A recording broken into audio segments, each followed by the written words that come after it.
Shimye papa watureze neza igihe cyose babanye umuntu wahora avuga neza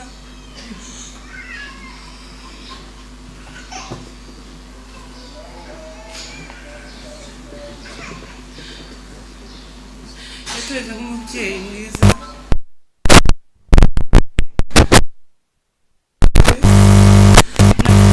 ikintu kibaho ahora mwifuriza ikintu cyiza ahora mwifuriza ubuzima bwiza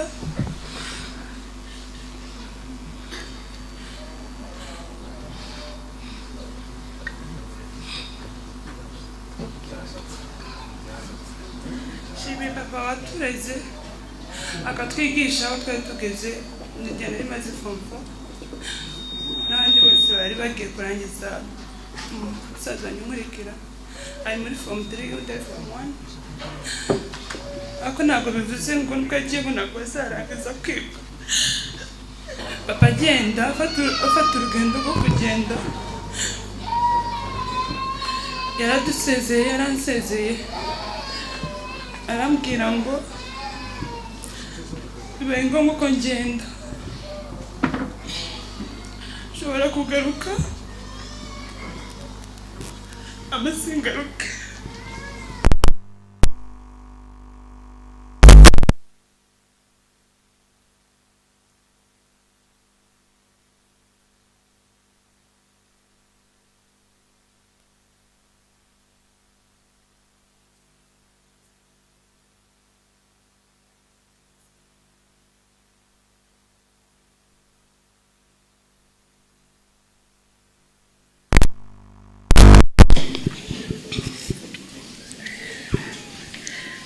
ariko ngiye mu bitekerezo byanjye ntabwo nari nzi ko ndaza ijambo yambwiye ngo nshobora kutagaruka ko bizaba ukuri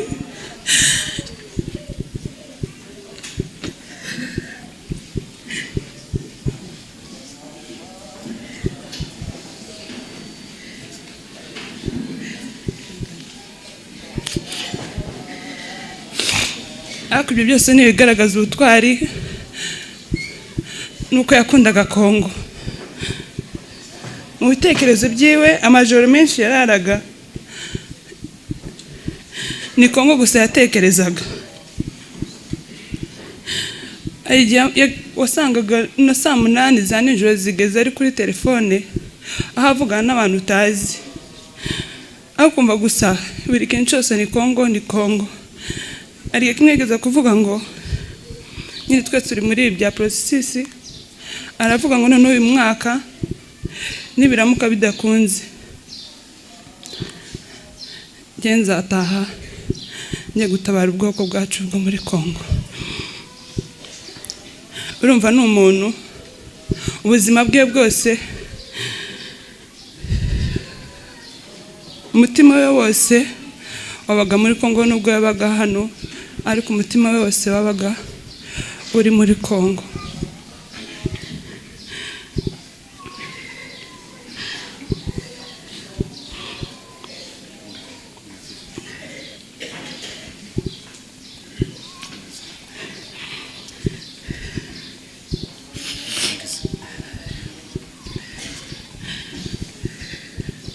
papa umuntu w'amahoro ntabasha kubivuga ni umuntu akundaga amahoro washaka kubana n'umuntu wese amahoro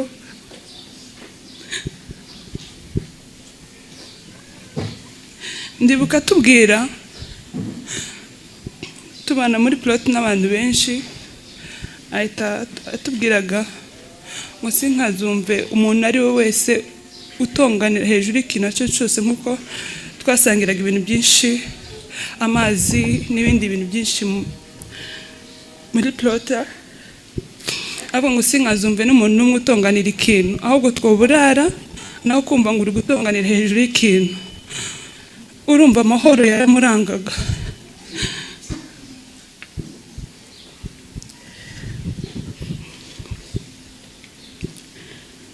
ni byinshi namuvugaho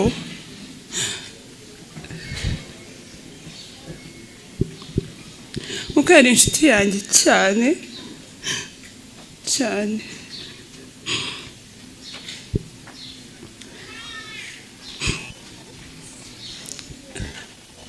no ku cyumweru buce yitaba Imana. Twaravuganye umwanya muremure cyane, nzi ko yakize, yabaye muzima, n'undi yari muzima bitewe n'ukuntu yari kwavuga. Tuvugana ibintu byinshi cyane.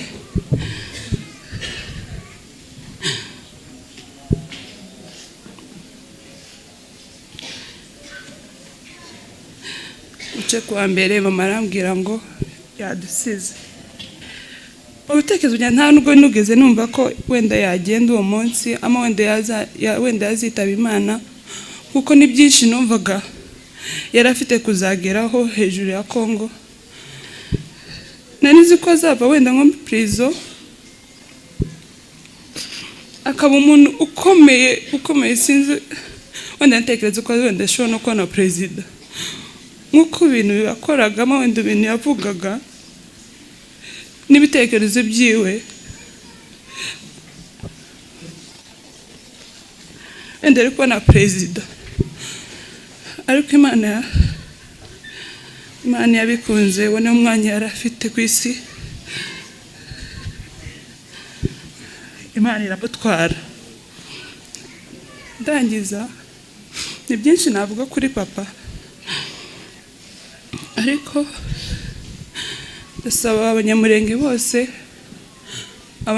bose ko twakundana, utitaye ngo muravukana n'umuntu wa mutavukana, mugakundana. Mureke amashyari, tureke amashyari, dukundane, nibyo bizatuma twubaka Congo. Murakoze.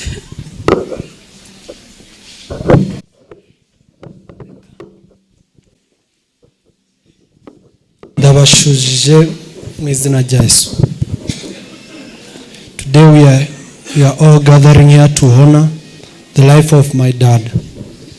He was truly an amazing man who was the kindest and most loving person in the world. Please allow me to share or to talk about my dad in 3 steps. First, as a father. Second, as my friend. And the third, as a true patriot and as a man of all people. In general, to be specific, Abanyamurenge. As a father, he was the breadwinner of the family.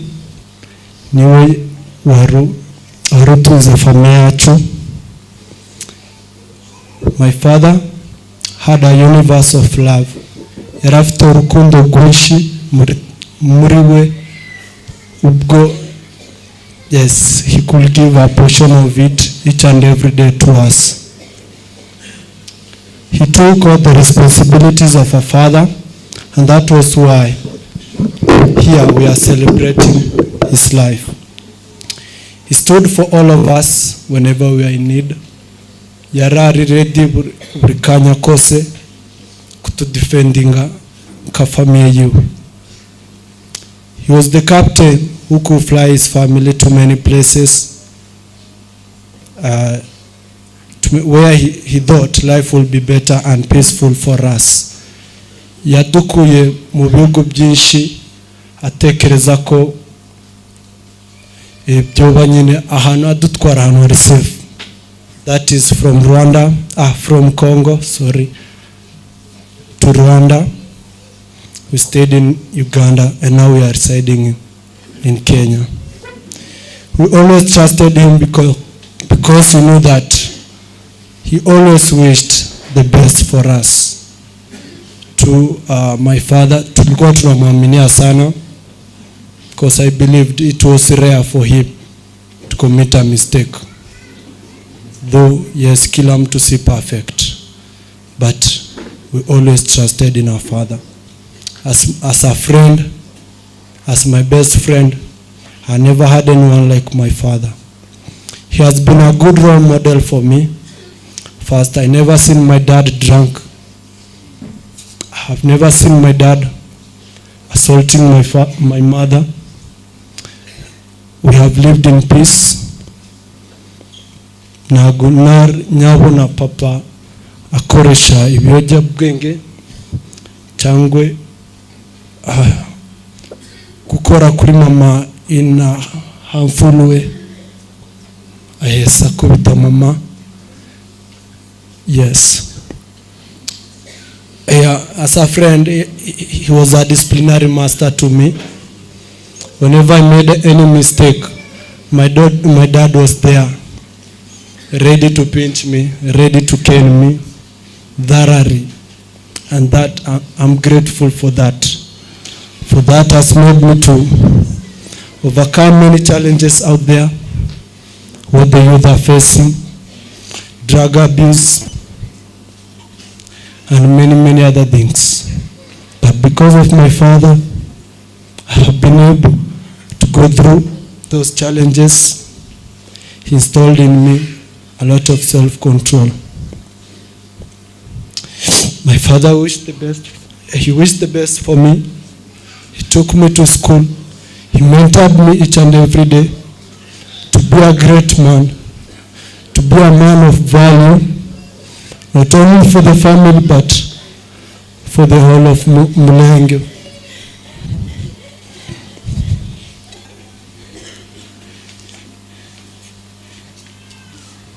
He taught me thinking positive. At many times yaravuga kwatura neza, niyo thinking positive and saying positive. And even the time he was arrested,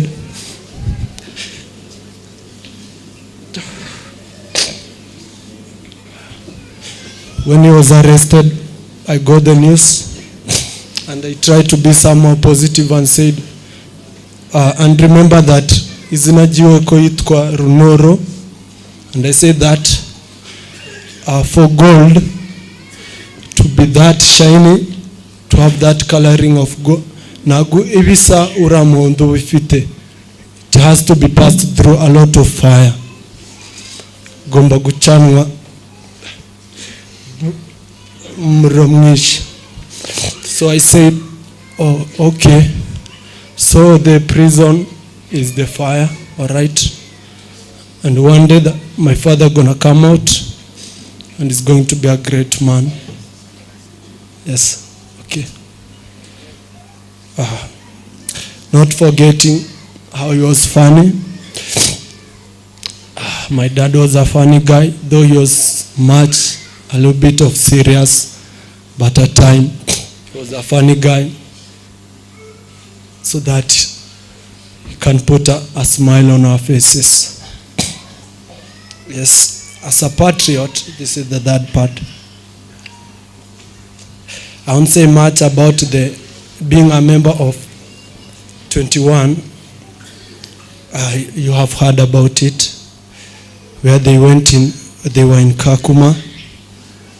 Yes, they fought for this land where you are enjoying living in Nairobi. There were some men who fought for it. And I'm very proud that my father was one of the men. In 2014, again, another thing came up where the government of Kenya, I don't know if it was official, and we have lived with him, yes, a good one, a good life. And then it came to a time where one day he took a measuring, a weighing machine. On one side he put his family, and on the other side the nation, the Banyamulenge.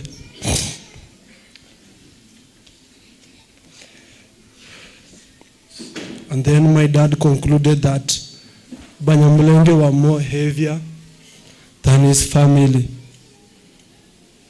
Yes, and for that reason, my father went back to Congo. Yes, to try and stop the genocide which has started in South Kivu.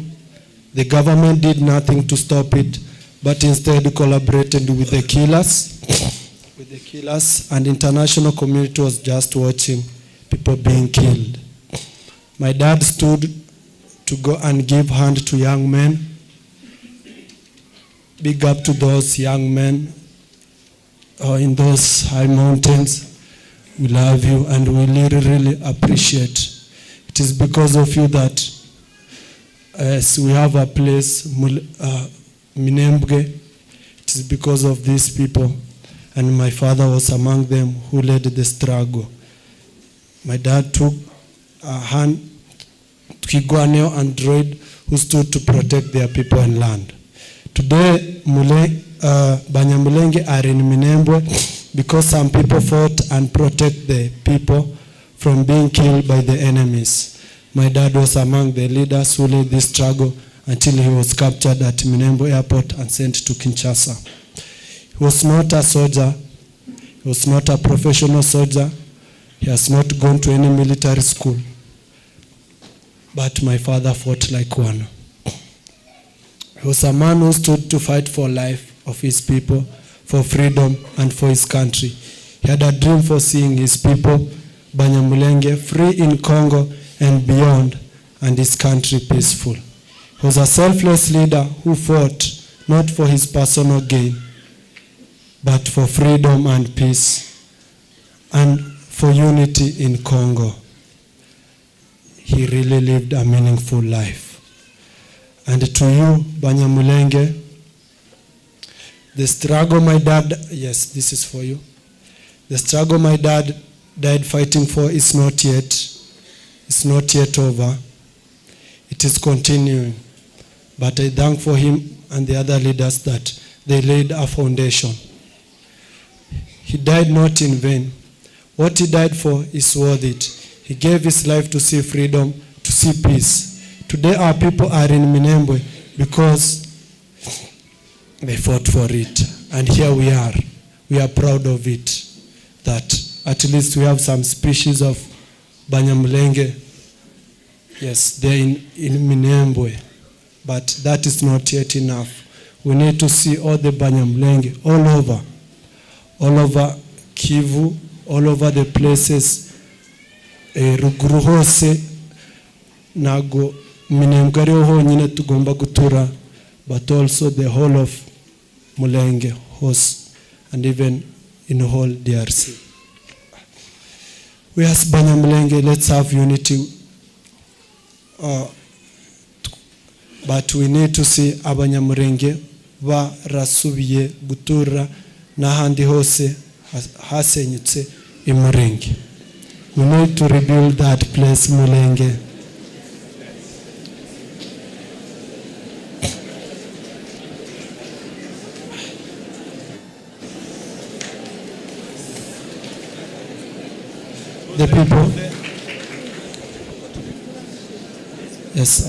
The people to make it a success is you.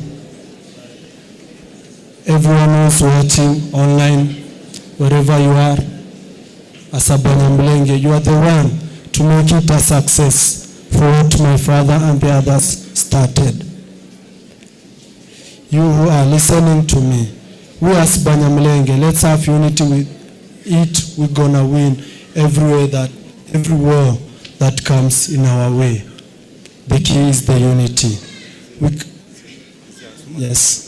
We cannot fight our enemies while allowing dirty politics to divide us. Yes, these are politics. They are not clear politics. We don't know what they are up to, but let us not allow them to divide us. Yes, let us not allow them to divide us. We are all one. We all have one common goal and one common dream. That is freedom of our people and peace of our country. That is what all of us, we are dreaming of. To see Banyamulenge at a better place. To see Banyamulenge in their own country, having their own identity as Banyamulenge, people of Mulenge. Time will tell, and that time is coming. Time will tell, and that time is coming. Let you not wait for United Nations, for the African Union to grant freedom, because this organization were there in the time of genocide. This organization were there in the time of Congo crisis. These organizations were there in the time of Idi Amin, but what did they do? It's all for ourselves. Yes, and this is to grant freedom. Yes, let not wait for United Nations or even African Union to grant freedom, because freedom is power, and power is not given, but it is taken. Rest in peace, Dad. Be blessed. Thank you.